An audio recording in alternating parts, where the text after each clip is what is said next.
रामायण की इतनी बड़ी कहानी में ना एक मोड़ ऐसा आता है जो पूरी कहानी का रुख ही पलट देता है। एक ऐसा पल जो धोखे, कर्तव्य और एक जबरदस्त अवज्ञा की डोर से बुना हुआ है। तो आइए आज रामायण की उसी एक निर्णायक घटना की परतों को खोलते हैं। तो सवाल यही उठता है, आखिर मदद के लिए लगाई गई एक मामूली सी पुकार एक भयंकर महायुद्ध की वजह कैसे बन गई। आज हम इसी की पड़ताल करेंगे, देखेंगे कि कैसे सिर्फ एक आवाज ने घटनाओं का एक ऐसा चक्रव्यूह बना दिया जिसका अंजाम था एक महाविनाशक युद्ध। तो कहानी शुरू होती है एक बहुत बड़े धोखे से, एक ऐसी पुकार से जो थी तो नकली, पर उसके नतीजे इतने भयानक होने वाले थे कि कोई सोच भी नहीं सकता था। इसका बस एक ही मकसद था, सीता के जो रक्षक थे उन्हें किसी तरह उनसे दूर करना।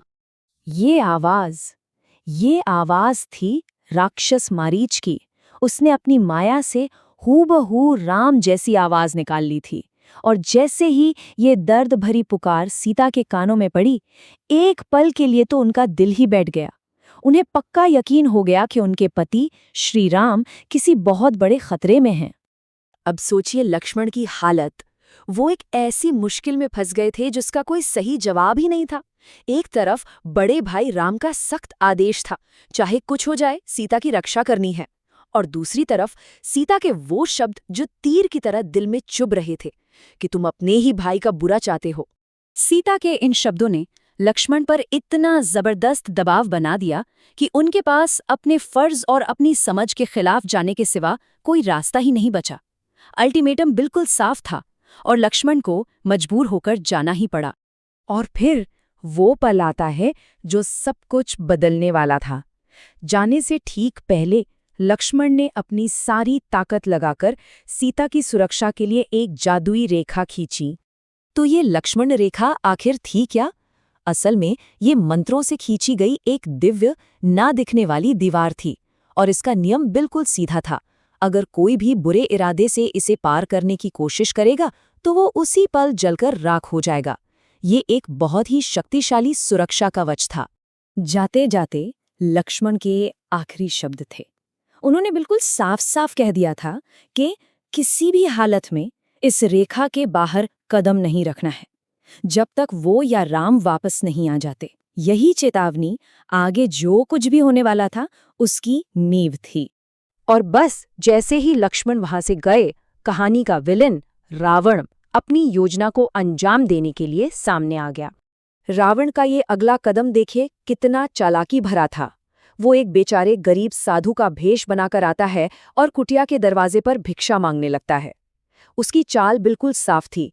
वो जानता था कि अतिथि सत्कार एक पवित्र कर्तव्य है, और बस इसी का फायदा उठाकर वो अपना जाल बिछा रहा था। रावण यहाँ बड़ी चालाकी से अपने शब्दों का जाल फेंकता है। वो सीधे सीता के धर्म पर वार करता है, अपमानित होने का नाटक करता है और सीता को एक ऐसी मुश्किल में डाल देता है जहां से निकलना नामुमकिन था। उन्हें चुनना था, अपनी सुरक्षा या एक मेहमान के प्रति अपना धर्म। और अपने धर्म से बंधी हुई सीता भिक्षा देने के लिए वो रेखा पार कर ही देती हैं।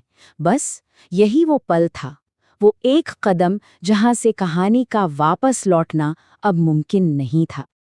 और जैसे ही सीता का पैर रेखा के बाहर पड़ता है, रावण अपना साधु का चोला उतार फेंकता है और अपने असली विशाल और डरावने रूप में आ जाता है।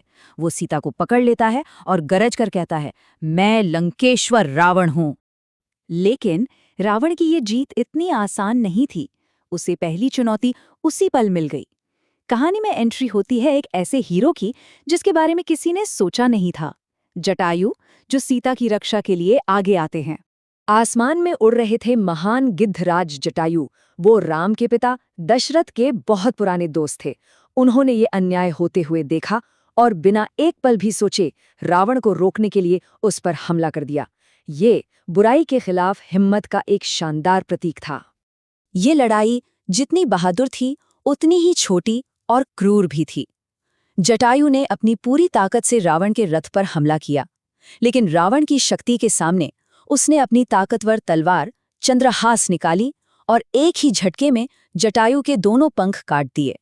वो बहादुर राजा बुरी तरह जख्मी होकर जमीन पर आ गिरे। और इसके साथ ही कहानी का तीसरा और शायद सबसे मुश्किल दौर शुरू होता है। अब सीता लंका में है, रावण के अशोक वाटिका नाम के एक आलीशान बगीचे में एक कैदी बनकर। रावण अब अपनी ताकत और दौलत से सीता को लुभाने की पूरी कोशिश करता है।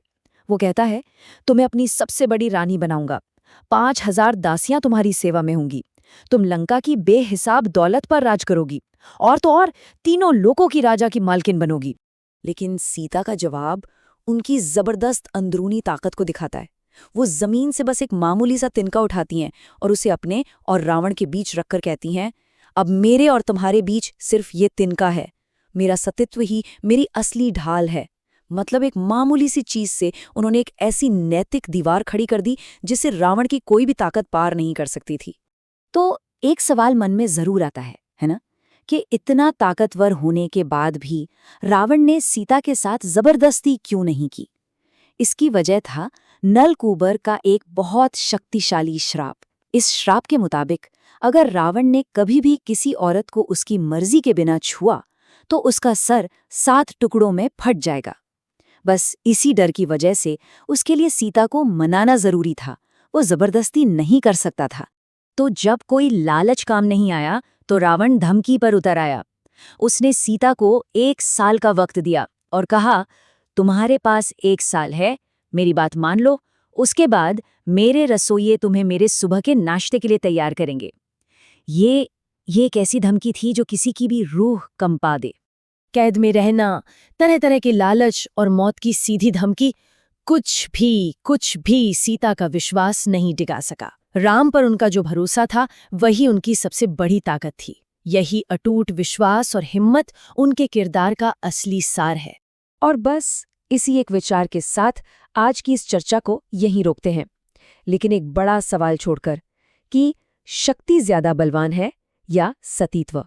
रावण की वो दुनिया हिला देने वाली ताकत या फिर सीता की वो अटूट पवित्रता? शायद इस पूरी कहानी का सबसे गहरा मतलब इसी सवाल के जवाब में छिपा है।